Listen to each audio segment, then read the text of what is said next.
UGC net की अगर आप तैयारी कर रहे हैं तो आपके लिए मोस्ट इम्पोर्टेंट ये हमारी सीरीज चल रही है। 21 कहानियाँ जो कि आपके सिलेबस में है उनको हम यहाँ पर कर रहे हैं। इससे पहले जो 2 कहानियाँ वो मैं करवा चुकी हूँ और आज हमारी ये तीसरी कहानी है, एक टोकरी भर मिट्टी कहानी। तो इसको देखते हैं, इससे संबंधित जो भी इम्पोर्टेंट तथ्य होंगे, बल्कि हम पूरी कहानी ही पढ़ेंगे, ठीक है? लाइन बाय लाइन इस कहानी को हम पढ़ने वाले हैं, तो आप पूरी वीडियो ज़रूर देख लेना। सबसे पहले हम जान लेते हैं कि एक टोकरी भर मिट्टी कहानी किसके द्वारा लिखी गई है। तो माधवराव सप्रे के द्वारा ये कहानी लिखी गई है। 1901 ईस्वी में छत्तीसगढ़ मित्र पत्रिका में छपी थी और केवल 600 शब्दों में कहानी ये छपी थी। ठीक है, बहुत छोटी सी कहानी है, एक लघु कहानी है ये।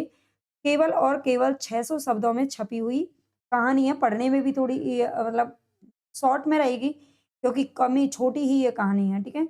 अगर आपको क्लास पसंद आती है तो भी लाइक सब्सक्राइब ज़रूर कर लेना। जो भी बच्चे नए हैं प्लीज़ सपोर्ट करिए।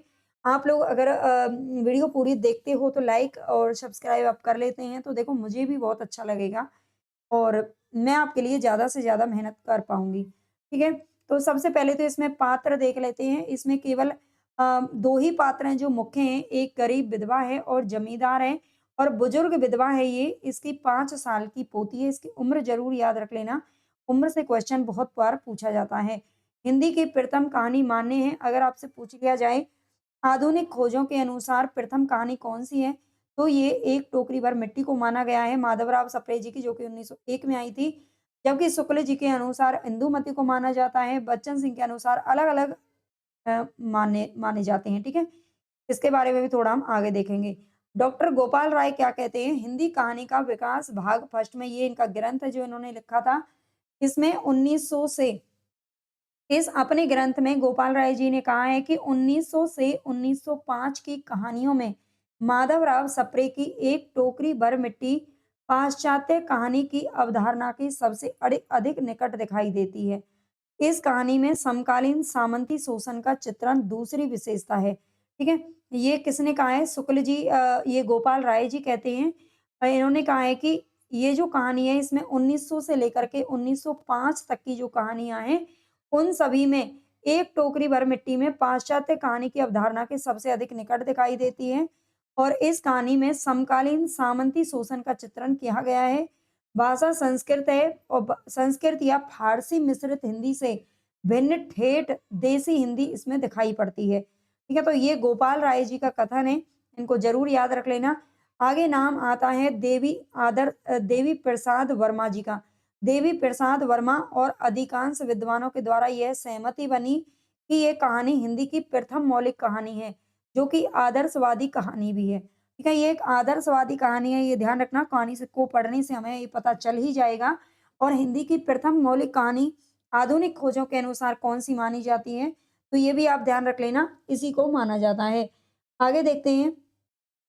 इसमें इसकी विशेषता क्या है? इसमें जो जमींदार है, जमींदार द्वारा अपने महल के अहाते के लिए, यानी कि वो महल को बढ़ाना चाहता था, महल की सीमा को, दीवारों को और दूर तक फैलाना चाहता था। एक बुजुर्ग विधवा की झोंपड़ी हटाने और जमींदार की आंखें खुलने के पश्चात झोंपड़ी की जमीन वापस करने की छोटी-सी आदर्शवादी कथा है ये। विशेष तथ्य इसमें क्या है? आगे हम पूरी कहानी को देखेंगे तो इसलिए थोड़ा-सा पेशेंस रखिए। ठीक है, विशेष तथ्य हैं इसमें विधवा बुजुर्ग महिला की पीड़ा इसमें दिखाई गई है, गरीब के शोषण का चित्रण किया गया है, अपनी मिट्टी से प्रेम का संदेश दिया गया है, लाचार कानून व्यवस्था का जिक्र है, मानवता का संदेश है, जमींदार के हृदय परिवर्तन के साथ कहानी समाप्त होती है। कहानी का जो केंद्रीय तत्व है ये आदर्शवाद है। आदर्शवाद कब होता है? जब जो कहानी है उसमें बाद में कुछ सकारात्मक चीज़ें हो जाती हैं और इसमें जो जमींदार है उसका हृदय परिवर्तन होता हुआ इसमें दिखाया गया है। कथा सार इसका देख लेते हैं, अब आपको पूरा समझ में आ जाएगा। किसी श्रीमान जमींदार के महल के पास, यानी कि कोई जमींदार है और उसके महल के पास एक गरीब बुजुर्ग विधवा की झोंपड़ी थी। ठीक है, जो बुजुर्ग तो है ही, साथ में वो विधवा भी है। जमींदार साहब को अपने महल का अहाता उस झोंपड़ी तक बढ़ाने की इच्छा हुई। ठीक है, केवल उसके महल के पास एक झोंपड़ी है तो उसे लग रहा था कि किसी तरह से अगर ये झोंपड़ी यहाँ से हट जाए तो मेरा जो महल है और बड़ा हो जाएगा। उसने कई बार विधवा से कह दिया कि वह अपनी झोपड़ी वहां से हटा ले, पर बुढ़िया कई जमाने से वहीं पर बसी हुई थी। उसका पति और इकलौता पुत्र भी इस झोपड़ी में ही मर गए थे। पतोहू भी एक 5 वर्ष की कन्या को छोड़कर चल बसी थी। पतोहू किसको कहते हैं? मतलब बेटे की पत्नी को कहते हैं। उस झोंपड़ी में उसका मन लग गया था बिल्कुल। अगर हम जिस घर में रहते हैं, चाहे हमारा महल हो या फिर झोंपड़ी हो, है ना? मन अपने घर में ही लग जाता है और उस जगह को छोड़कर जाना इतना आसान किसी के लिए भी नहीं होता है। उस झोंपड़ी में उसका मन लग गया था और बिना मरे वह वहाँ से नहीं निकलना चाहती थी। बाल की खाल निकालने वाले वकीलों की थैली गर्म करके जमींदार ने अदालत से झोंपड़ी पर अपना कब्जा जमा लिया। ठीक है, बाल की खाल निकालने वाले किसको कहा गया है? तो वकीलों को कहा गया है और वकीलों को कुछ रिश्वत ले दे करके जमींदार ने क्या किया? अदालत से झोंपड़ी पर अपना कब्जा जमा लिया, यानी कि वो अदालत से इस तरह के जो ऑर्डर ले आया कि उसने झोंपड़ी को वहां से हटवा दिया। ठीक है, कानून व्यवस्था का दुरुपयोग कर यहाँ पर दिखाया गया है, कानून व्यवस्था का किस तरह से दुरुपयोग हमारे देश में किया जाता है और उसी समय नहीं बल्कि आज भी किया जाता है। और बल्कि अब तो और भी ज़्यादा किया जाता है। कानून व्यवस्था का दुरुपयोग कर उस बुजुर्ग महिला को वहाँ से निकाल दिया गया। बुढ़िया अपनी झोंपड़ी से निकल जाने के बाद अपनी 5 वर्ष की पोती के साथ खुले आसमान के नीचे रहने लगती है। लेकिन उसकी बच्ची खाना-पीना छोड़ देती है जब से उसकी झोंपड़ी छूटी है। बुढ़िया को कुछ भी नहीं सूझता, वह बहुत परेशान होती है और उसे तभी एक विचार आता है कि क्यों ना वह अपनी झोंपड़ी में से कुछ मिट्टी लाकर एक चूल्हा बना दे। वह झोंपड़ी में वापस जाती है, तो जमींदार उसे मना कर देता है, लेकिन वह काफ़ी विनती करती है और वहाँ से मिट्टी लेने लगती है। वह कहती है कि जब से यह झोंपड़ी छूटी है, तब से मेरी पोती ने खाना-पीना छोड़ दिया है। झोंपड़ी जब से छूटी है, यानी कि उस बच्ची ने खाना-पीना छोड़ दिया था, तो जो औरत है विधवा बुजुर्ग है, उसके दिमाग में एक विचार आता है, वो सोचती है कि अगर मैं अपनी झोंपड़ी में से मिट्टी ले आऊँगी और उस मिट्टी से चूल्हा बना दूँगी, है ना? तो वो अब पहला-फसला करके उस बच्ची को खाना खिला देगी, ऐसा उसने सोचा था और वहाँ से मिट्टी लेने के लिए पहुँच जाती है। ठीक है, जमींदार उसे मना करता है, लेकिन वो बहुत ज़्यादा विनती करती है और वहाँ से मिट्टी भी लेने लग जाती है। वह कहती है जमींदार से कि मेरी जब से ये झोंपड़ी छूटी है तो मेरी पोती ने खाना-पीना छोड़ दिया है। मैंने बहुत समझाया पर वह एक नहीं मानती। यही कहती है कि अपने घर चल वहीं रोटी खाऊँगी। है ना? अब बड़े लोग तो अपने आप को समझा लें, लेकिन बच्चे कहाँ समझने वाले होते हैं। अब मैंने यह सोचा है, यानी कि जो बुजुर्ग विधवा है वो बता रही है उस जमींदार को कि मैंने तो यह सोचा है कि झोंपड़ी में से एक टोकरी भर मिट्टी लेकर उसी का चूल्हा बनाकर रोटी पका दूंगी। इससे भरोसा है कि वह रोटी खाने लग जाएगी। विधवा झोंपड़ी के भीतर गई। वहां जाते ही उसे पुरानी बातों का स्मरण हो आया। अपनी मिट्टी के प्रति स्नेह से उसकी आंखों से आंसू की धारा बहने लगी। अपने आंतरिक दुख को किसी तरह समेटकर उसने अपनी टोकरी मिट्टी से भर ली और बाहर आई।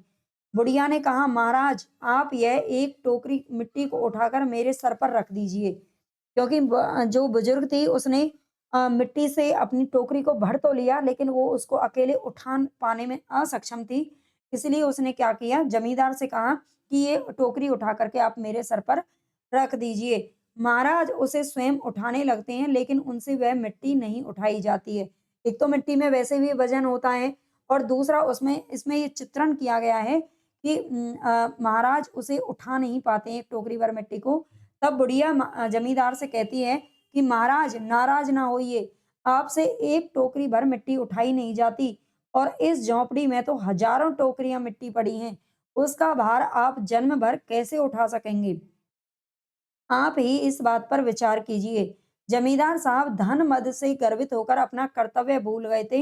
यानी कि ये बात सुन करके ये पूछा जा सकता है, बुढ़िया ने कहा था कि इस झोपड़ी में तो हजारों टोकरियां मिट्टी पड़ी हैं, आप उसका भार कैसे उठा पाओगे जब आप एक टोकरी भर मिट्टी को, यानी कि एक टोकरी मिट्टी को नहीं उठा पा रहे हो। तो जमींदार साहब धन मद से गर्वित होकर अपना कर्तव्य भूल गए थे, पर विधवा के वचन सुनते ही उसकी आंखें खुल गई। अपने कुकर्म का पश्चाताप करने के लिए उसने विधवा से क्षमा मांगी और हृदय परिवर्तन होने से उसकी झोंपड़ी भी वापस दे दी।